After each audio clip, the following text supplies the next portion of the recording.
আচ্ছা, স্ক্রিন দেখা যাচ্ছে ক্লিয়ার একদম?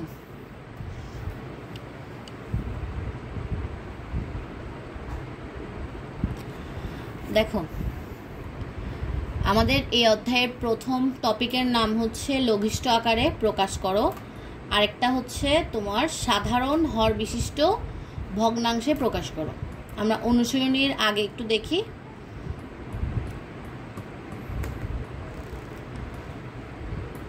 এই অধ্যায়টা মূলত বীজগণিতের ভগ্নাংশ দিয়ে। আমরা এর আগের চ্যাপ্টারে দেখছি বীজগণিতের অঙ্কগুলা দিয়ে কিভাবে লসাগু করতে হয়, কিভাবে বীজগণিতের অঙ্কগুলোকে ভাঙতে হয়, দেখছি না 5.4-এ? হ্যাঁ, এই অধ্যায়ে আমরা ওগুলার ভগ্নাংশটাকেই ভাঙবো। ধরো আমরা আগে দেখছি কেমন, আগে দেখছি ধরো x² মাইনাস y², জাস্ট এটাকে ভেঙে লেখা। এটাকে ভেঙে লিখলে কি হবে? x plus Y into x minus Y, এরকম লিখছি না আমরা। এখন জাস্ট দেখবো কি, এখন জাস্ট দেখবো ধরো উপরে দিয়ে দিলে x² মাইনাস y², আর নিচে থাকলো ধরো x মাইনাস ওয়াই। হ্যাঁ, তো আমরা যদি এটাকে ভাঙি কি কি পাবো? x plus Y into x minus Y, এরকম পাবো না? তাহলে কি x মাইনাস ওয়াই আর x মাইনাস ওয়াই কাটাকাটি চলে যাবে, আর জাস্ট উপরেরটা থাকবে, মানে ভগ্নাংশটা এরকম অবস্থায় থাকে। হ্যাঁ, আগেরটা দেখছিলাম কি জাস্ট নর্মাল এভাবে থাকে, কিন্তু এখন কি হর এবং লব দুইটাই অ্যাড হবে। কোনটাকে হর বলে কোনটাকে লব বলে এটা তো নিশ্চয়ই জানো। উপরেরটাকে কি বলে? উপরেরটাকে কি বলে বলো? উপরেরটাকে কি বলে, হর না লব? লব। আর নিচেরটাকে হর।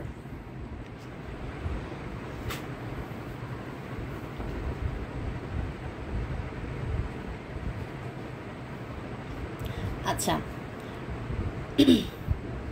ভগ্নাংশের জিনিসটা কেমন, তুমি যখন উপরে নিচে সেম সেম পাবা, সেক্ষেত্রে গুণ অবস্থায় যদি থাকে সেক্ষেত্রে তুমি কাটাকাটি করতে পারবা। যেমন আমি যদি তোমাকে এরকম একটা ভগ্নাংশ দিই x প্লাস ওয়াই, নিচে যদি লব হর হিসাবে আমি x মাইনাস ওয়াই দিই, তাহলে বলো তো আমি কি কাটাকাটি করতে পারবো? x x y y পারবো? বলো, x প্লাস ওয়াই এবং x মাইনাস ওয়াইকে আমি কাটাকাটি করতে পারবো? পারবো না। যদি আমি এভাবে লিখতাম x গুণ y, x গুণ y, এখন পারবো না আমি কাটাকাটি করতে, x x কেটে ফেলতে পারবো এবং y y কেটে ফেলতে পারবো। হ্যাঁ, আবার আমার যদি এরকম থাকে x মাইনাস ওয়াই উপরে, আবার নিচেও x মাইনাস ওয়াই, তাহলে আমি পাশে যদি ব্রেকেট দিই, তাহলে দেখো তো আমি এটা আর এটা পুরোটা কেটে ফেলতে পারি না চাইলে? সেম সেম জিনিসটা। হ্যাঁ, যদি দুইটা জিনিসের মাঝখানে একটাতে যোগ একটাতে বিয়োগ থাকে তখন আমরা কি করতে পারবো না? কাটাকাটি করতে পারবো না। কিন্তু মাঝখানে গুণ থাকলে এবং সেম সেম জিনিস থাকলে আমরা কেটে দিতে পারবো। আবার এটাতে কি, এটাতে পুরাটাই সেম, তো তাই আমরা কেটে দিতে পারতেছি। এগুলো হচ্ছে জাস্ট বেসিক রুলস। এরপর দেখো লঘুকরণ লঘিষ্ঠকরণ সেমই। দেখো এটাকে লঘুকরণ করার জন্য কি করছি, প্রথমে আমাদেরকে লঘুকরণ করার জন্য ভেঙে নিতে হবে। 4কে ভাঙলে আমরা কি কি পাচ্ছি? 2 গুণ 2। a স্কয়ারকে ভাঙলে কি পাচ্ছি? a গুণ a।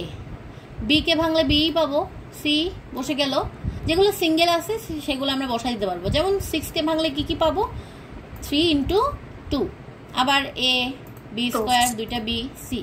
এখন দেখো তো কাটাকাটি যাচ্ছে কি না? a কাটাকাটি যাচ্ছে, তারপরে b b কাটাকাটি যাচ্ছে, c c কাটাকাটি যাচ্ছে, 2 2 কাটাকাটি যাচ্ছে, বাট থাকতেছে কি? এই 2টা, এই এটা, এই 3টা এবং এই bটা। তাহলে আমাদের আনসার এটাই।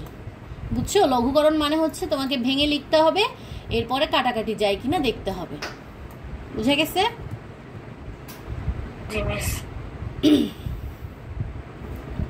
এরপরে এইগুলো সেম কাজ করছে।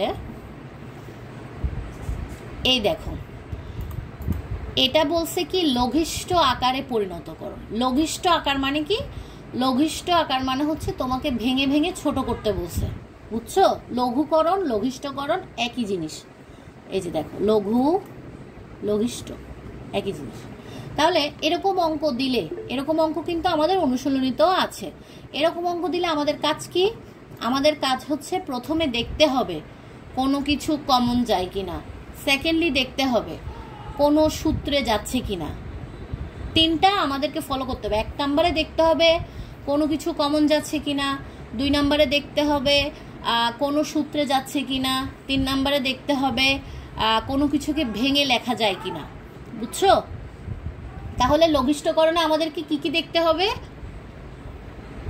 একজন বলো কি কি দেখতে হবে একটা অঙ্ক লঘিষ্ঠকরণে করার জন্য? কি কি করতে হবে? প্রথমত কোনো কিছু কমন যায় কিনা, সূত্রে যায় কিনা, আর হচ্ছে আর কি ভেঙে লেখা যায় কিনা। এখন সূত্র কোনটা ইউজ করতে পারি আমরা চাইলে এগুলা বীজগণিতের সূত্রগুলো খাতায় তোমরা একবার বলছিলাম লিখে রাখতে, কারণ এগুলো তোমাদের সারা জীবন কাজে লাগবে। ভার্সিটি লাইফ, কলেজ লাইফ, সারা জীবন কাজে লাগবে বীজগণিতের সূত্রগুলো, যেখানেই যাও না কেন। তাহলে প্রথমত এই সূত্রটা বেশি ইম্পর্টেন্ট। এই সূত্রটা কি? এই সূত্র হচ্ছে ওইটা যে a square minus b square সমান a plus b into a minus b. বেশিরভাগ এই সূত্রটাই আমাদের ইম্পর্টেন্ট এই অধ্যায়ের জন্য। তাহলে দেখো তো 2a স্কোয়ার প্লাস 3ab, এখানে কমন যাচ্ছে কি? শুধু a না? তাহলে আমি জাস্ট এটা টেনে সামনে নিয়ে আসবো। তারপরে এখান থেকে যদি আমি একটা a কে টেনে নিয়ে ফেলি তাহলে শুধু থাকবে কি 2 আর a একটা। এতটুকু বুঝছো? এতটুকু বুঝছো যে আমি টেনে একটাকে সামনে নিয়ে আসলাম, আবার এখান থেকে টেনে আমি এটাকে সামনে নিয়ে আসছি না, তাহলে কি আমার আর এখানে এ থাকবে? থাকবে না। এই কমন নেওয়াটা বুঝছো সবাই? আপন, মাহিদ, তনিম, আপন বুঝছো? আচ্ছা, এরপরে দেখো আমাদের তো বলছি কি কমন নেওয়া গেছে। আচ্ছা বুঝলাম, এতটুকু রাখলাম। কিন্তু এটা দেখে কি মনে হচ্ছে কোনো সূত্রে যাবে? মনে হচ্ছে না। এরকম কোনো সূত্র আমরা পড়ছিলাম? a প্লাস বি সূত্র পড়ি নাই। তাহলে দেখো তো এবার আমরা নিচের হরে যাব। হরে গিয়ে দেখলাম যে কি স্কোয়ার আছে 2 জায়গায়। তাহলে স্কোয়ার 2 জায়গায় থাকলেই মনের মধ্যে ওই চিন্তাটা আনবা যে কি আমরা তো একটা সূত্র পড়ছিলাম a square minus b square. তাহলে দেখো তো আমি যদি 2 কে স্কোয়ার করি কত পাবো? 4 না? 4 পাবো না? আবার আমি যদি 3 কে স্কোয়ার করি কত পাবো? 9 পাবো। তাহলে আমাকে তো মিলাইতে হবে a স্কোয়ার। তাহলে শুধু এটার উপরে স্কোয়ার দিয়ে এটার উপরে স্কোয়ার না দিলে তাহলে কি আমাদের সূত্রে বসাতে পারবো কখনো? পারবো না। এজন্য আমাকে এটাকে 4 কে ভেঙে আমি এভাবে লিখতে পারি 2a whole square. Whole square দিতে হবে কারণ কি আমি এটা পুরাটাকে a ধরতেছি, অর্থাৎ 2a, এটা পুরাটাকে আমি কি ধরতেছি? a আর কি। এই জন্য এখানে লিখছি আর কি এক্স স্কোয়ার মাইনাস, মানে এটা পুরোটাকে আমি এক্স ধরতেছি, আবার এটা পুরোটাকে আমি কি ধরতেছি? ওয়াই ধরতেছি। তাহলে কি হবে সূত্র? X square minus y square সমান x plus Y into x minus y. এটা ক্লিয়ার? কেন আমি 4 কে ভাঙছি, কেন আমি 3 কে ভাঙছি, কেন 9 থেকে 3 আনলাম, কেন 4 থেকে 2 আনলাম, এটা বুঝছো তো কেন আনছি? কারণ কি সূত্রে ফেলানোর জন্য আমাকে এভাবে নিতে হবে। বুঝছো? যদি ধরো এখানে 4-এর জায়গায় 16 ছিল, যদি এরকম থাকতো 16 স্কোয়ার মাইনাস ধরো 25 বি স্কোয়ার, তাহলে বলো তো আমি কিভাবে ভাঙতাম? 16 স্কোয়ার মাইনাস 25 বি স্কোয়ার থাকলে আমি কিভাবে ভাঙতাম বলো তো? কিভাবে হোল স্কোয়ার করতাম? 16কে কিভাবে ভাঙা যায়? হ্যাঁ, 4a square whole square minus 5b whole square. ঠিক আছে, এভাবে করে ভেঙে নিতে হবে। আচ্ছা, অর্থাৎ মানে বর্গ সংখ্যা দিয়ে দিলে, পূর্ণবর্গ সংখ্যা দিয়ে দিলে আমরা সেটাকে কিসে নিয়ে যাব? বর্গমূল বের করবো আর কি। হ্যাঁ, ওয়ালাইকুম আসসালাম। আচ্ছা, এটা দেখো তুমি এর আগের ক্লাসগুলো একটু রেকর্ড করে নিও, কেমন রিফাত? 10 মিনিট মতো হয়েছে। আচ্ছা দেখো এই অঙ্কটা, এরপরে আমাদের কাজ কি? আমরা নিচেরটাকে সূত্রে নিলাম, এটাকে কমন নিলাম, এখন আমাদের কাজ হচ্ছে কাটাকাটি। তাহলে আমরা লঘিষ্ঠকরণ করার জন্য 3টা উপায় দেখব। একটা কি কমন যাচ্ছে কিনা, আর একটা কি সূত্রে ফেলানো যাচ্ছে কিনা, আর একটা কি আমরা কোনো কিছুকে ভেঙে লিখতে পারতেছি কিনা। তাহলে আমাদের 3টা উপায় শেষ। এখন দেখো তো এই জিনিসটা এবং এই জিনিসটা পুরোটা সেম না? সামনেরটা বাদে দেখো তো সেম না? তাহলে আমরা এই দুইটা কেটে দিতে পারবো। তাহলে থাকবে কি শুধু a আর নিচে থাকবে 2a - 3b। এই কাটাকাটিটা বুঝছো? হ্যাঁ ঠিক আছে। তাহলে এভাবে সবসময় অঙ্ক করলে যেগুলা গুণ করে বসাবো সেগুলো ব্রেকেট দিয়ে অবশ্যই বসাবা, নাহলে কাটাকাটিতে প্রবলেমে পড়ে যাবে। আচ্ছা এরপরে দেখো এটাতেও বলছে কি লঘুকরণ করতে। লঘুকরণ মানে কি আমাদের প্রথমেই দেখতে হবে কোনো সূত্রে যাচ্ছে কিনা, কমন যাচ্ছে কিনা। হ্যাঁ আচ্ছা তোমরা ওটাও দেখবা কোনো ওই যে আমরা উৎপাদক বিশ্লেষণ করছিলাম না, হ্যাঁ মিডল টার্ম আর কি, মিডল টার্ম যেটা করছি ওইটাও যাচ্ছে কিনা। অর্থাৎ লঘুকরণ করার সময় তোমাকে দেখতে হবে কোনো সূত্রে যাচ্ছে কিনা, কমন যাচ্ছে কিনা, উৎপাদক বিশ্লেষণ হচ্ছে কিনা। উৎপাদক বিশ্লেষণ মানে ওই ভেঙে লেখাটাই আর কি মূলত।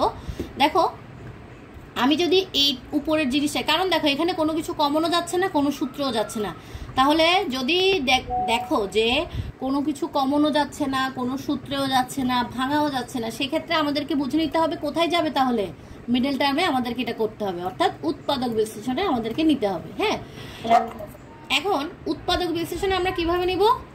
দেখো এটাকে আমাদেরকে প্রথমে এমন দুইটা সংখ্যা দ্বারা গুণ করতে হবে যাতে আমরা এই জিনিসটা পাই, এবং ওই দুইটা সংখ্যা যোগ বা বিয়োগ করে যাতে মাঝখানেরটা পাই। নিয়ম তো এটাই। হ্যাঁ তাহলে দেখো তো 6কে ভাঙলে আমরা কি কি পাচ্ছি?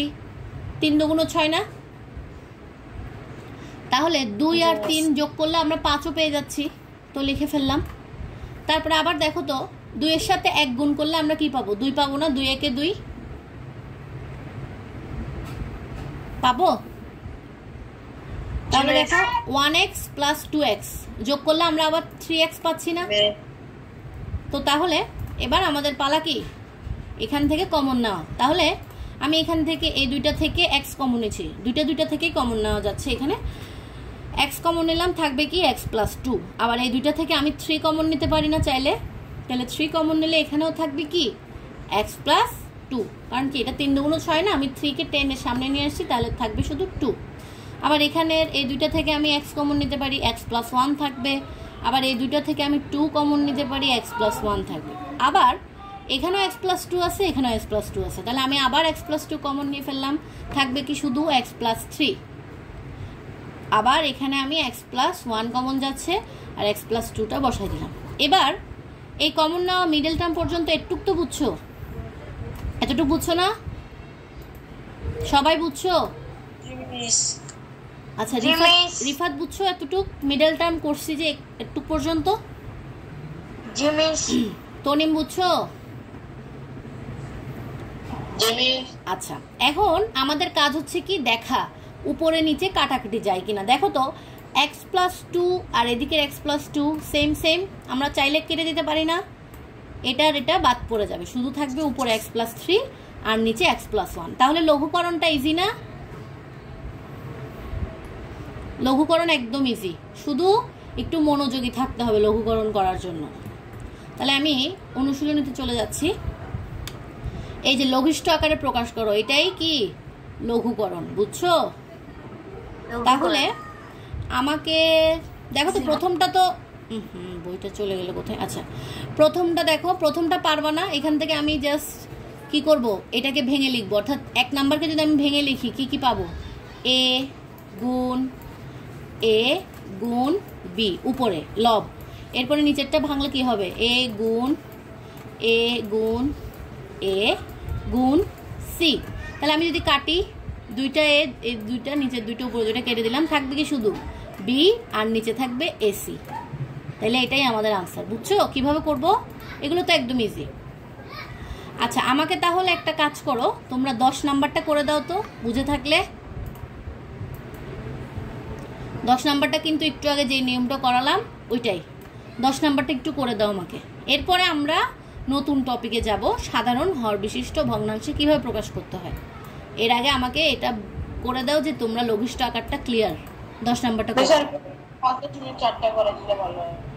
5.4।